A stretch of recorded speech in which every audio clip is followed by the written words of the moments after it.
Back everyone, welcome to target with SB classes. दोस्तों भारतीय संविधान का 15वां चैप्टर है। दोस्तों ये राष्ट्रपति से संबंधित है। दोस्तों इसमें हमने 30 प्रश्नों को शामिल किया है और ऐसे 4-5 वीडियो में दोस्तों हम इस टॉपिक को कवर करने वाले हैं। ये दोस्तों आपका सुपर फास्ट रिवीजन है। ये वीडियो दोस्तों आपका R UP PCS, UP police का जो आपका री एग्ज़ाम है और बिहार शिक्षक भर्ती के लिए, इन सभी के लिए दोस्तों ये वीडियो काफ़ी इंपॉर्टेंट साबित होने वाला है। तो लगातार दोस्तों चैनल पे बने रहिएगा ऐसे महत्वपूर्ण वीडियो के लिए। आइए देखते हैं दोस्तों क्वेश्चन नंबर 1।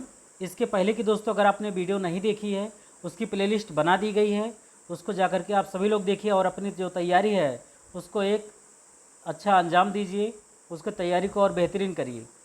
क्वेश्चन नंबर 1 है दोस्तों, भारत के राष्ट्रपति की तुलना निम्नलिखित में से किससे करना सर्वाधिक उचित है? अमेरिका के राष्ट्रपति से, फ्रांस के राष्ट्रपति से, ब्रिटेन के सम्राट से या फिर श्रीलंका के राष्ट्रपति से? क्वेश्चन नंबर 1, तो सही आंसर दोस्तों आपका ब्रिटेन के सम्राट से भारत के राष्ट्रपति की तुलना की जाती है।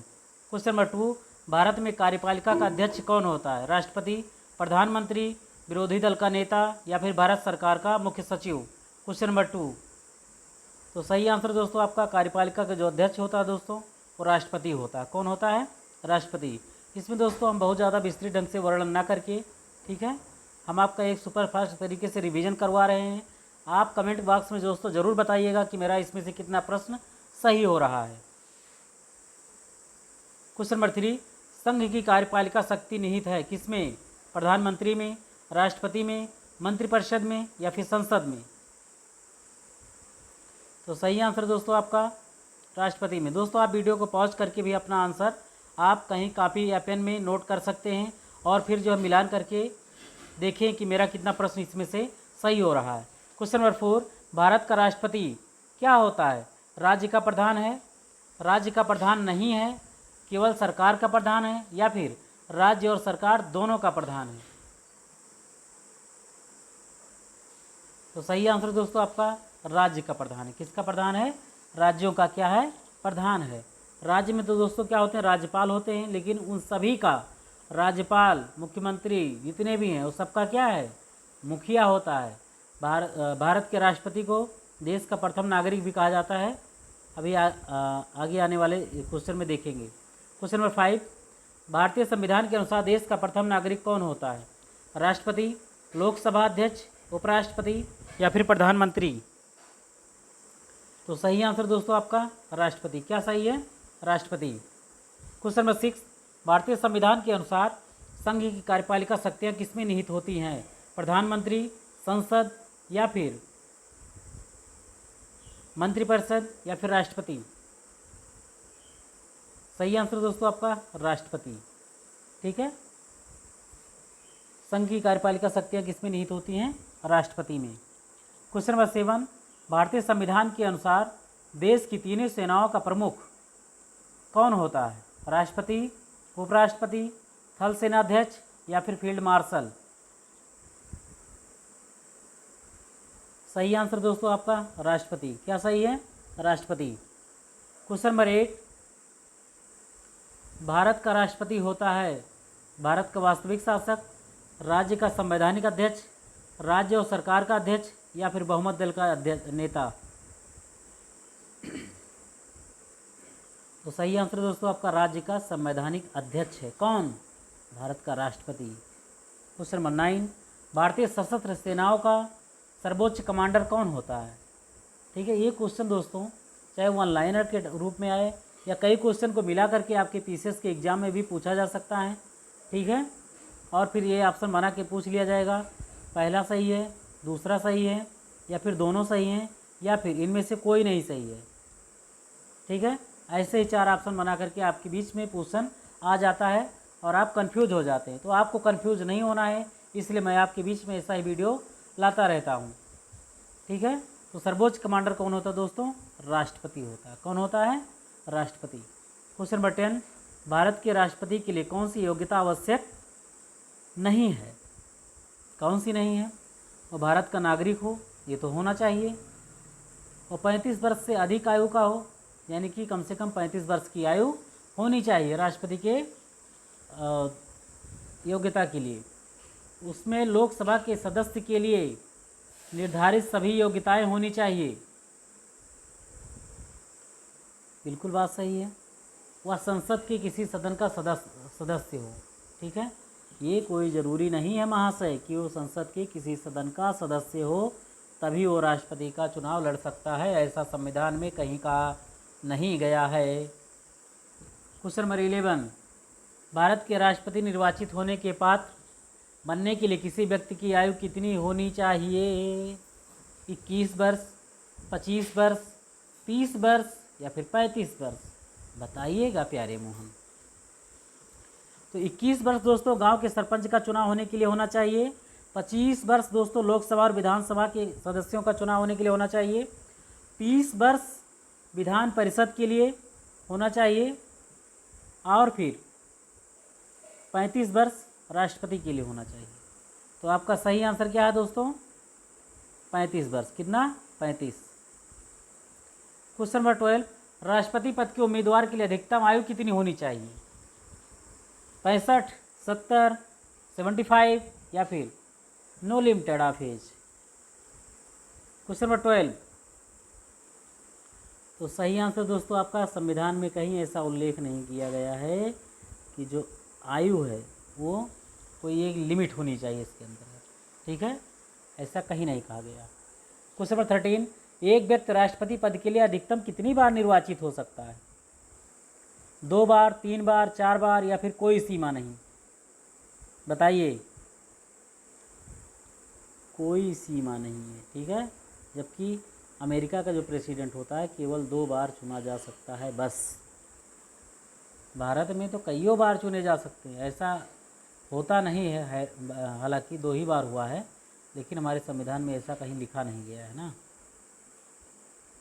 क्वेश्चन 14, राष्ट्रपति का निर्वाचन किस प्रकार से होता है? प्रत्यक्ष रूप से, अप्रत्यक्ष रूप से, मनोनयन द्वारा या फिर कोई स्पष्ट प्रावधान नहीं है? क्वेश्चन 14, तो सही आंसर दोस्तों आपका अप्रत्यक्ष रूप से। क्या आप कभी राष्ट्रपति के चुनाव में कभी आप लोगों ने भाग लेते हैं? नहीं लेते हैं ना। कौन भाग लेता है? राज्य के जो विधानसभा होते हैं उसके सभी सदस्य, लोकसभा के सदस्य, राज्यसभा के सदस्य, यही 3 लोग क्या हैं, मिल करके जो है राष्ट्रपति का निर्वाचन करते हैं। और फिर आपके वोटों की भी काउंटिंग होती है। क्यों? क्योंकि आपने किसी विधायक को जिताया है, किसी सांसद को जिताया है, तो उसका जो वोट होता है वो भी काउंट होता है। तो इनडायरेक्ट रूप से होता है दोस्तों। क्वेश्चन नंबर 15, राष्ट्रपति पद के निर्वाचन हेतु कौन सी पद्धति अपनाई जाती है? सूची पद्धति, संचयी मत पद्धति, सापेक्ष बहुमत पद्धति, समानुपातिक प्रतिनिधित्व एवं एकल संक्रमणीय मत पद्धति? बहुत लंबा क्वेश्चन है दोस्तों, इसको समझाने में बहुत समय लगेगा। क्वेश्चन नंबर 15, सही आंसर दोस्तों आपका समानुपातिक प्रतिनिधित्व एवं एकल संक्रमणीय मत पद्धति। ठीक है। क्वेश्चन नंबर 16, समानुपातिक का मतलब क्या दोस्तों? एक उसका समानुपात निकाला जाता है। ठीक है, कितना वोट होता है उस व्यक्ति का, कितने लोगों ने उसमें वोट दिया, कितना पार्टिसिपेट किया, सारी चीज़ों का उसमें विवरण होता है। क्वेश्चन नंबर 16, राष्ट्रपति पद के चुनाव संबंधी विवाद को किससे निर्देशित किया जाता है? मान लीजिए राष्ट्रपति पद के चुनाव के लिए कोई विवाद हो जाता है, तो ये विवाद को कौन सुलझाएगा? संसदीय समिति, लोकसभा अध्यक्ष, निर्वाचन आयोग या फिर उच्चतम न्यायालय? क्वेश्चन नंबर 16, सही आंसर दोस्तों आपका सुप्रीम कोर्ट ऑफ इंडिया इसको सुलझाएगा। क्वेश्चन नंबर 17, राष्ट्रपति के चुनाव के लिए प्रस्तावक एवं अनुमोदकों की कम से कम कितनी संख्या होनी चाहिए? 10-10, 20-20, 50-50 या फिर 100-100? क्वेश्चन नंबर 17, तो सही आंसर दोस्तों आपका 50-50, कितना? 50-50। क्वेश्चन नंबर 18, भारत का राष्ट्रपति निर्वाचित होने के लिए निम्नलिखित में से कौन सी बात अयोग्य मानी जाएगी?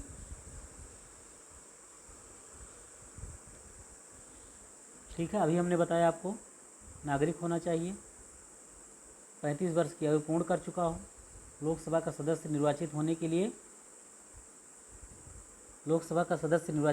लिए उसमें योग्यता होनी चाहिए, ठीक है, लेकिन कोई लाभ का पद ग्रहण ना किए हो, यानी कि कोई किसी पोस्ट पर वो ना हो, ऐसा माना जाता है, ठीक है।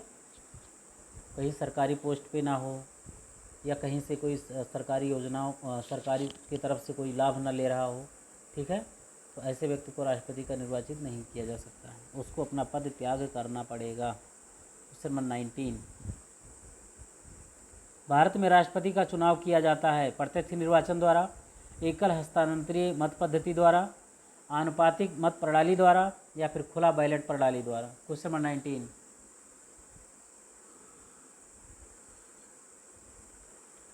सही आंसर दोस्तों का एकल हस्तांतरीय मत पद्धति के द्वारा भारत के राष्ट्रपति का चुनाव होता है। क्वेश्चन नंबर 20, राष्ट्रपति पद का चुनाव सम्मिलित किया जाता है लोकसभा अध्यक्ष द्वारा, प्रधानमंत्री द्वारा, निर्वाचन आयोग द्वारा, या फिर संसदीय मामलों के मंत्री के द्वारा। राष्ट्रपति के पद का चुनाव किसके द्वारा संचालित किया जाता है? अब आप सोच सकते हैं कि कौन हो सकता है। निर्वाचन आयोग द्वारा। किसके द्वारा? निर्वाचन आयोग द्वारा। क्वेश्चन नंबर 21, भारत में किसके चुनाव में आनुपातिक प्रतिनिधित्व चुनाव प्रणाली अपनाई जाती है? सभी लोग जानते हैं दोस्तों, राष्ट्रपति। कौन? राष्ट्रपति। राष्ट्रपति चुनाव संबंधी मामले किसके पास भेजे जाते हैं? अभी बताया दोस्तों, उच्चतम न्यायालय के पास। तो अधिक समय नहीं लेंगे इस क्वेश्चनों पर। क्वेश्चन नंबर 23, किस अनुच्छेद के तहत राष्ट्रपति तथा उपराष्ट्रपति के निर्वाचन से संबंधित विवाद का निर्णय उच्चतम न्यायालय द्वारा करने का प्रावधान संविधान में किया गया है? यानी राष्ट्रपति और उपराष्ट्रपति के जो चुनाव संबंधी विवाद हैं, तो उच्चतम न्यायालय तो इस पर सुनवाई करता है, लेकिन हमारे संविधान में इसका किस अनुच्छेद में इसका वर्णन किया गया है, ये यहाँ पे जानने की ज़रूरत है। क्वेश्चन नंबर 23, अनुच्छेद 55, अनुच्छेद 68, या फिर अनुच्छेद 69, या फिर अनुच्छेद 71। तो सही आंसर दोस्तों आपका अनुच्छेद 71, ठीक है, इसी में इसका वर्णन किया गया है। राष्ट्रपति पद के उम्मीदवार को चुनाव प्रचार हेतु कितना समय मिलता है? 1 माह, 2 सप्ताह, 1 सप्ताह, या फिर 3 सप्ताह? केवल 2 सप्ताह का समय मिलता है। भारत के राष्ट्रपति का चुनाव कितने वर्षों के लिए होता है? 6 वर्ष, 5 वर्ष, 4 वर्ष, या फिर 3 वर्ष?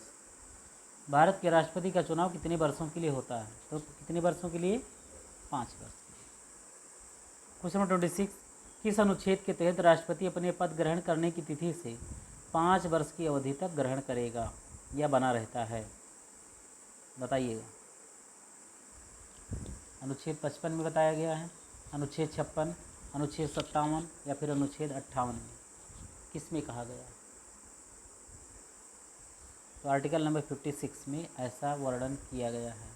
क्वेश्चन नंबर 27, राष्ट्रपति के चुनाव के लिए निर्वाचक मंडल में होते हैं संसद के सभी सदस्य और विधानसभाओं तथा परिषदों के सभी सदस्य, संसद के दोनों सदनों तथा विधानसभाओं के निर्वाचित सदस्य, संसद के दोनों सदनों के सभी सदस्य यानी कि राज्यसभा और लोकसभा, संसद के दोनों सदनों के सभी निर्वाचित सदस्य।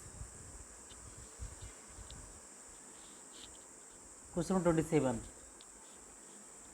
तो सही आंसर दोस्तों आपका संसद के जो दोनों सदन हैं यानी कि लोकसभा, राज्यसभा और विधानसभाओं के सभी निर्वाचित सदस्य। निर्वाचित सदस्य का क्या मतलब है दोस्तों? जितने लोगों का चुनाव हुआ है और वो चुनाव में जो है जीत करके आए हैं, उनके अनुसार जो है राष्ट्रपति का चुनाव होगा, ठीक है। जैसे हमारे राज्यसभा में, ठीक है, 12 लोगों को राष्ट्रपति नॉमिनेट कर सकता है, ठीक है। लोकसभा में 2 लोगों को, आंगल समुदाय के 2 लोगों को, ठीक है। और जहाँ की विधानसभाओं की बात है दोस्तों, तो वहाँ पर भी एक व्यक्तियों को, जो हमारा राज्यपाल है वो एक व्यक्तियों को नियुक्त कर सकता है, ठीक है। तो नियुक्त करने से मतलब ये नहीं है यहाँ पर, ठीक है, अपॉइंट नहीं किया जाएगा। जो निर्वाचित होकर के आए हैं, विधानसभाओं में जीत करके आए हैं, लोकसभा में, उन्हीं को केवल राष्ट्रपति के चुनाव में शामिल किया जाएगा। इस क्वेश्चन को ध्यान से समझिए, नहीं तो आपका ये प्रश्न गलत हो जाएगा। तो इस बात को समझ गए होंगे ना आप सभी लोग? कमेंट बॉक्स में ज़रूर बताइएगा। क्वेश्चन नंबर 28, भारत के राष्ट्रपति के निर्वाचन के बारे में निम्नलिखित में से कौन सा कथन सही नहीं है? सभी राज्य विधानसभाओं के सदस्य निर्वाचक मंडल के सदस्य होते हैं। ध्यान से क्वेश्चन को देखिएगा, नहीं तो कंफ्यूज हो जाएंगे। इसलिए उस समय राष्ट्रपति का निर्वाचन नहीं हो सकता जब एक या दो विधानसभाएं भंग हों। संसद के दोनों सदनों के सभी सदस्यों का मत सभी राज्य विधानसभाओं के संयुक्त मत मूल्य से कहीं अधिक होता है। कोई उम्मीदवार यदि मतों का बहुमत प्राप्त कर लेता तो वह स्वतः ही निर्वाचित नहीं हो जाता। राष्ट्रपति के निर्वाचन के संबंध में एक तो विवाद हो तो सर्वोच्च न्यायालय के क्षेत्राधिकार में नहीं आता। ये कहाँ से? उपर्युक्त सभी। क्वेश्चन नंबर 28 अभी हमने ऊपर पढ़ा दोस्तों कि राष्ट्रपति के चुनाव से संबंधित अगर कोई विवाद हो जाता तो मामला सीधे के सीधे सर्वोच्च न्यायालय में जाएगा। और यहाँ क्या कह रहा, नहीं आता है, तुमको बेवकूफ़ बनाने की कोशिश कर रहा है, तो बेवकूफ़ नहीं बनना है। ऐसे प्रश्न घुमा करके पूछ लिया जाता है। ठीक है। क्वेश्चन नंबर 29 भारत के राष्ट्रपति को उसके पद से हटाया जा सकता है भारत के प्रधानमंत्री द्वारा, अरे इसकी क्या मजाल है, लोकसभा के द्वारा, अरे इनका भी कोई मजाल नहीं, भारत के मुख्य न्यायाधीश द्वारा, अरे मुख्य न्यायाधीश कैसे हो जाएगा, संसद के द्वारा।